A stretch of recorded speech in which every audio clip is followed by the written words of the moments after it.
আসসালামু আলাইকুম। আশা করি সবাই ভালো আছেন।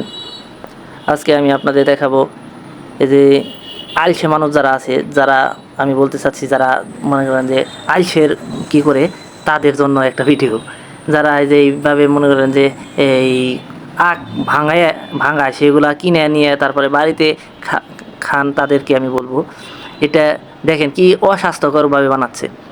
উনি কি করতেছে, ওই মগের মধ্যে দেখেন কত ই ধুলাবালি, রাস্তার তো আইসা ওইটা পড়তেছেই, তার মধ্যে আবার ওনার হাতের অবস্থা দেখেন, হাতের কোন পর্যন্ত আসছে। আর এটা দেখেন এই শুকলাটা যে কী পরিমাণে ওইটার ভিতরে দিল আর বাইর করলো ভাই, আপনি নিজেই তো দেখতেছেন। আর সেইটা এলো পরে কথা, দেখেন এই যে জায়গায় কিন্তু আবার ঢাইলা দিচ্ছে ওই লোকটাই, কিন্তু আবার কি করতেছে সেটা ওই যে বোতলে বইরা দেখেন ফ্রেশ বানিয়ে ফেলতেছে।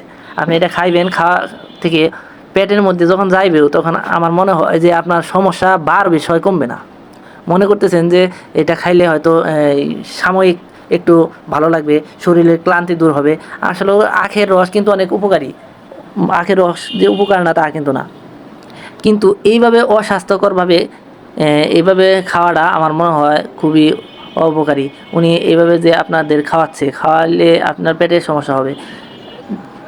আর বিশেষ করে দেখেন উনি কিন্তু এই আখগুলা এখানে আইসা চুলায় নাই, এগুলা এই যে এগুলা কিন্তু আগেই উনি চুলাইয়ে রাখছে। চুলাইয়ে রেখে কী করছে দেখেন, আমি দেখলাম যেটা এটা মাঝখানে মাঝখানে একটু একটু ছেদ্র করো না, ছেদ্র করে উনি কী করছে, এই যে এক জাতীয় কেমিক্যাল আছে যেগুলা এগুলার মধ্যে দিলে এই আখের ইগুলা মিষ্টি লাগে। আর দ্বিতীয়ত এই আখগুলা উনি কী করছে, সারা রাত্রি ভিজাইয়ে রাখছে। সারা রাত ভিজাইয়ে রাখার কারণে এইগুলার মধ্যে প্রচুর পরিমাণ পানি ঢুকছে। পানি ঢুকার পরে উনি কী করছে, এগুলা সকালবেলায় নিয়ে এই জায়গায় আসছে, আইসা যখন বিক্রি করতেছে তখন তো আর আমরা ওনার বাড়িতে যাই নাই, কেউ দেখিও নাই যে উনি কীভাবে এগুলা সারা রাত্রে এগুলা করছে। আমি তাই আপনাদের কাছে অনুরোধ করব, যারা এই ভিডিওটি দেখছেন, ভিডিওটি দেখে অবশ্যই এই শিখে রাখবেন যাতে আপনারা এগুলা বাজার থেকে এইভাবে না খান। আপনাদের আল্লাহ তাআলা একটা দাঁত দিয়েছে, দাঁতগুলা দিয়ে আপনারা যদি চাবিয়ে চাবিয়ে খান তাহলে কিন্তু দাঁতের ময়লা পরিষ্কার হবে, আবার স্বাস্থ্যকর খাবারও খেতে পারবেন।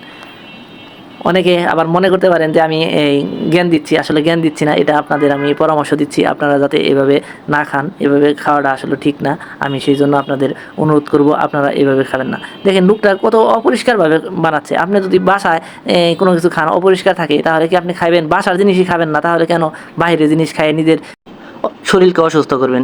শরীরকে অসুস্থ করার কোনো দরকারই আমি মনে করি না। আপনি বাজার থেকে এটা কিনে আনবেন, কিনে আইনে নিজের বাসায় ছোলাবেন, ছোলাইয়া সুন্দর করে আল্লাহ তালার যেভাবে আমাদের মুখ দিছে, দাঁত দিছে, আমরা সেভাবে খাবো। তাহলে কি হবে যে আমরা স্বাস্থ্যকর খাবারটা খেতে পারলাম। আর বিশেষ করে আপনি স্বাস্থ্যকর খাবার খাওয়াটা শরীরের জন্য প্রচুর পরিমাণ দরকার। আমরা দিন দিন যেভাবে অস্বাস্থ্যকর খাবার খাচ্ছি এই জন্যে। আর একটা কথা হলো, সবাই ভালো থাকবেন। ভিডিওটি অনেক বড় হয়ে যাচ্ছে, সবাই ভালো থাকবেন, সুস্থ থাকবেন, সাবস্ক্রাইব করবেন। আল্লাহ হাফেজ।